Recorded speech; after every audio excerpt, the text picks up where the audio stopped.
ఛత్తీస్గఢ్ నుంచి power purchase అగ్రిమెంట్లో జరిగిందేంది?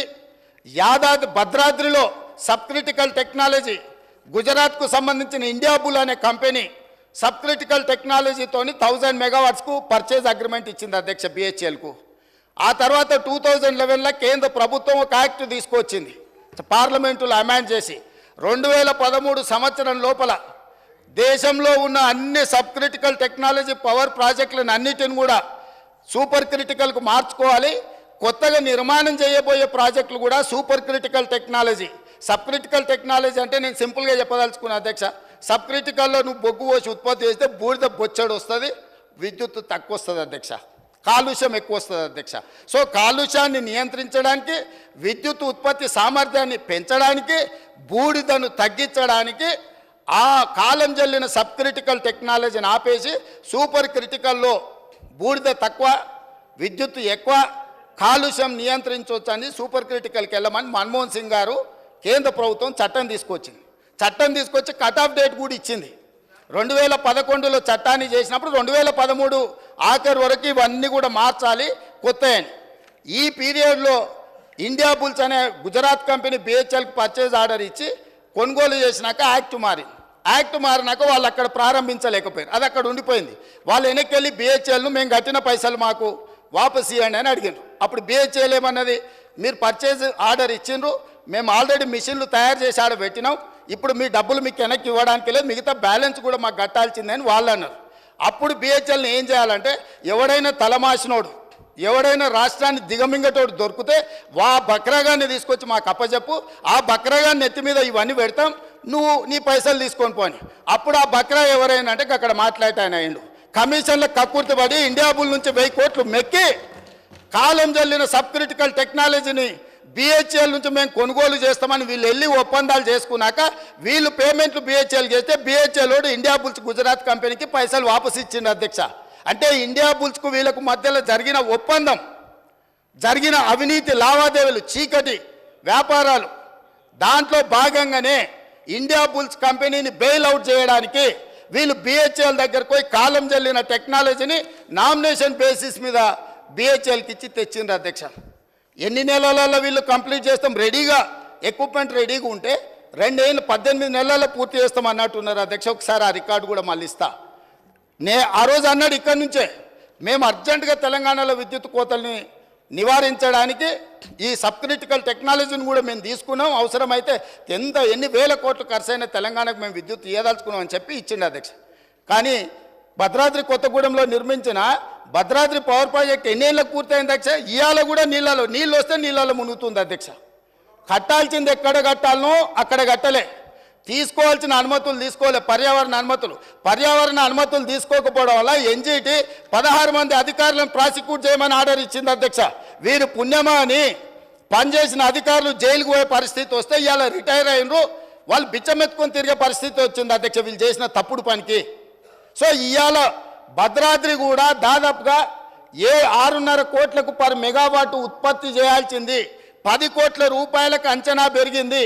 1000 మెగావాట్ల విద్యుత్ ప్రాజెక్ట్ 6,000 కోట్ల రూపాయలతో పూర్తి చేయాల్సింది ఇవాళ దాని అంచనా 10,000 కోట్ల రూపాయలకు పెరిగింది. 2 ఏళ్లలో పూర్తి చేయాల్సిన పని 8 ఏళ్ళు పట్టింది అధ్యక్ష. ఇది వీళ్ళ ఘనకార్యం. యాదాద్రి సేమ్ బిహెచ్ఎల్కి ఇచ్చి బిహెచ్ఎల్ నుంచి వెనకంగా సివిల్ వర్కులు మొత్తం వాళ్ళ బినామీలకు టెండర్లు ఇప్పించుకొని 1000 కోట్ల రూపాయల కుంభకోణం పాల్పడ్డారు అధ్యక్ష.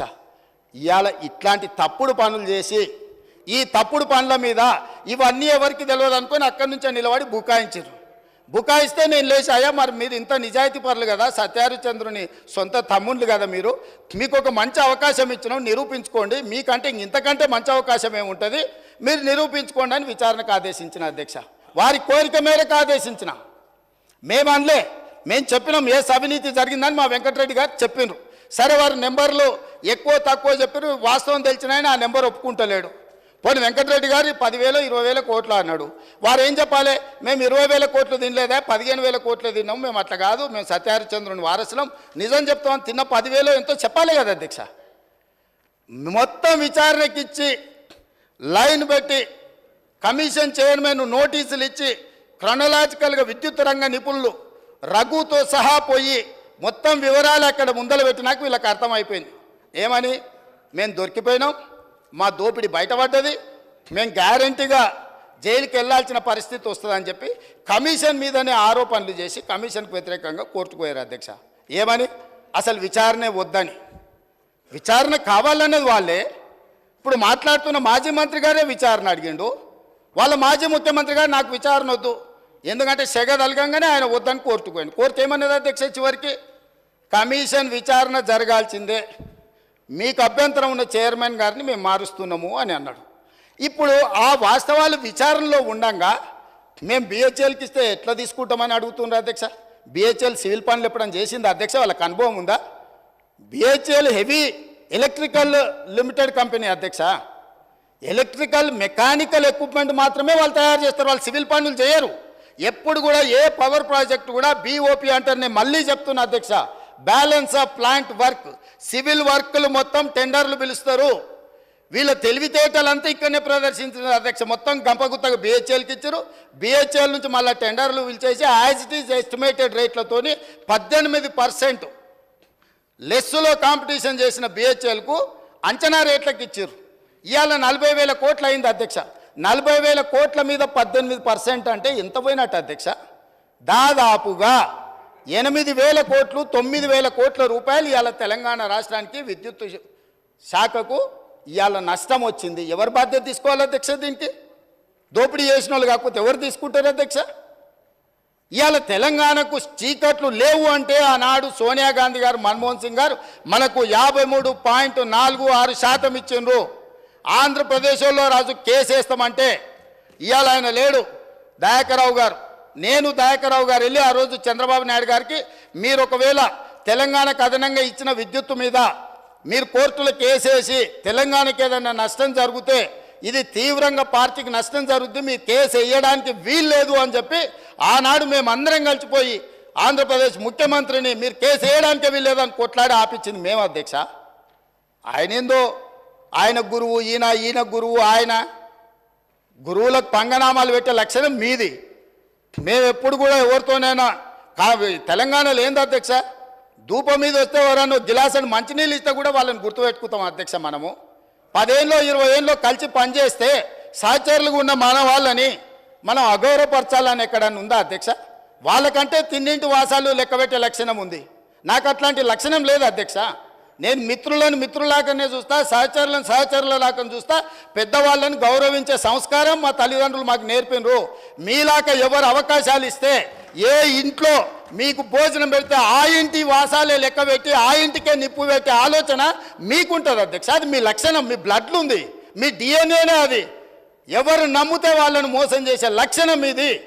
కాబట్టి మళ్ళొక్కసారి ఏదైనా మీరు అంశాల ప్రాతిపదికన మాట్లాడుండ్రి, వివరాల మీద ఈరోజు సగం రాత్రి కానీ చర్చిద్దాం. అన్ని రికార్డులు తీసుకొని వస్తా అధ్యక్ష. నేను మొత్తం రికార్డులు సభలో పెడదాం. తప్పు పట్టించే విధంగా, తప్పుడు ఆరోపణలు చేసే విధంగా మాట్లాడితే ఎవరు చూసుకుంటూ ఊరుకోరు. మీ వాదన ఏందో కమిషన్ ముందలు చెప్పండి. ఇవాళ సాయంత్రానికల్లా కోరుకున్నారు కదా మీ నిజాయితీ, ఇవాళ సాయంత్రానికల్లా మీకు కమిషన్ చైర్మన్ నియమిస్తాం. మా ఉప ముఖ్యమంత్రి గారి అనుమతితో సాయంత్రానికంతా కొత్త చైర్మన్ కూడా అపాయింట్ చేపిస్తా అధ్యక్ష. నిన్న మన అసెంబ్లీ సమావేశాలలో ఉండి నిర్ణయం తీసుకోలేదు, ఎట్లాగో వారు గుర్తు చేసారు. విచారణకు కొత్త చైర్మన్ నియమిస్తా అధ్యక్ష.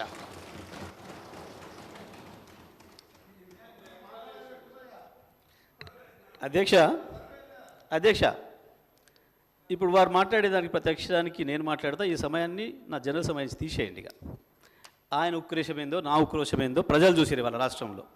ఎందుకు అంతగానో ఆవేశపడ్డాడో, ఎందుకు మళ్ళీ జైలు జీవితం గుర్తు చేసుకుంటున్నాడో. చెర్లపల్లి జైలు జీవితం వారికి అనుభవం కాబట్టి మళ్ళీ గుర్తు చేసుకుంటున్నట్టున్నాడు పాపం. మళ్ళీ ఎట్లా గాడికి వస్తా అనుకుంటున్నాడేమో, మళ్ళీ అక్కడికి వస్తా అనుకుంటున్నాడు, గుర్తు చేసుకుంటున్నాడు. అధ్యక్ష, మా జ్ఞాపకాలు మాకుంటాయి, వారి జ్ఞాపకాలు మాకుంటాయి. నాకు కూడా చెంచల్గూడ జైలు గుర్తుంది అధ్యక్ష. నాకు కూడా మీరు ఆగురిగా నేను చెప్తా కానీ వాళ్ళందరికీ నాకు కూడా చెంచల్గూడ గుర్తుంది అధ్యక్ష. ఎందుకంటే తెలంగాణ ఉద్యమం కొరకు జైలు పోయిన అనుభవాలు. ఆయనకు చెర్లపల్లే గుర్తుంటుంది అధ్యక్ష, ఆయనకు అదే గుర్తుంటుంది అధ్యక్ష. పాపం మళ్ళీ యాద్ చేసుకుంటున్నాడు అధ్యక్ష. ఎంత క్రోషంగా మాట్లాడిండు, ఎందుకు కూర్చోరాదు, ఎందుకు అధ్యక్ష వారు గొప్పలు చెప్తారు. సూర్యాపేట రైస్ మిల్లులో దొంగతనం చేస్తే సూర్యాపేట మిల్లర్స్ పట్టుకొని సూర్యాపేట రైస్ మిల్లులో ఎవరిని చెట్టుకు కట్టేసిరో కూడా సూర్యాపేటలో చిన్న పిల్లగాన్ని నిక్కరేసుకున్న పిల్లగాన్ని అడిగినా చెప్తారు అధ్యక్ష. మిగతా వివరాలు మా వెంకటరెడ్డి గారికి ఒక 2 నిమిషాలు సమయం ఇస్తే వాళ్ళది ఎంత గొప్ప చరిత్రనో ఎప్పుడెప్పుడు ఏమేం చేసిరో తాతలు ముత్తాతల నుంచి మొత్తం లెక్క చెప్తాడు అధ్యక్ష.